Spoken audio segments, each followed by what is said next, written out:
Ce maillot-là a été interdit, pas parce qu'il était illégal, pas parce qu'il donnait un avantage truqué, mais parce qu'il dérangeait. En 2002, le Cameroun arrive à la Coupe d'Afrique des Nations avec un maillot que personne n'avait jamais osé porter avant.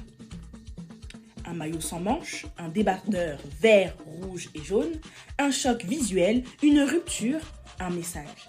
Bienvenue dans Racine Camerounaise, où nous remettons en lumière les histoires cachées, effacées, mais essentielles de notre mémoire collective.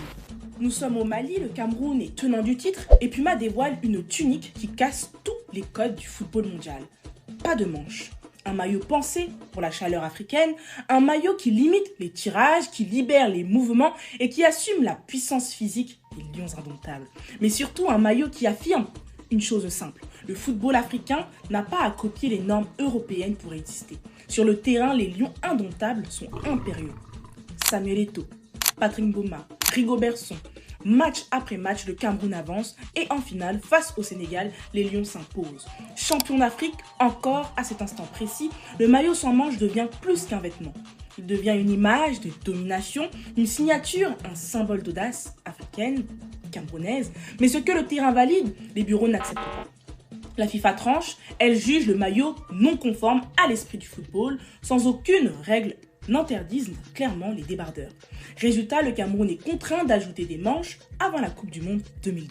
Le message est clair, l'innovation africaine a des limites quand elle sort du cadre imposé. Aujourd'hui, ce maillot est une pièce collector, un objet de mémoire, une archive vivante. Il rappelle une époque où le Cameroun ne demandait pas la permission pour exister, où l'identité passait aussi par le tissu, où le football devenait un langage politique. Ce maillot sans manches, ce n'est pas qu'un design, c'est une déclaration, parce que parfois un simple maillot raconte plus qu'un discours. Il raconte la fierté, la créativité, la résistance. Comprendre nos racines, c'est comprendre d'où nous venons et mieux savoir où nous allons.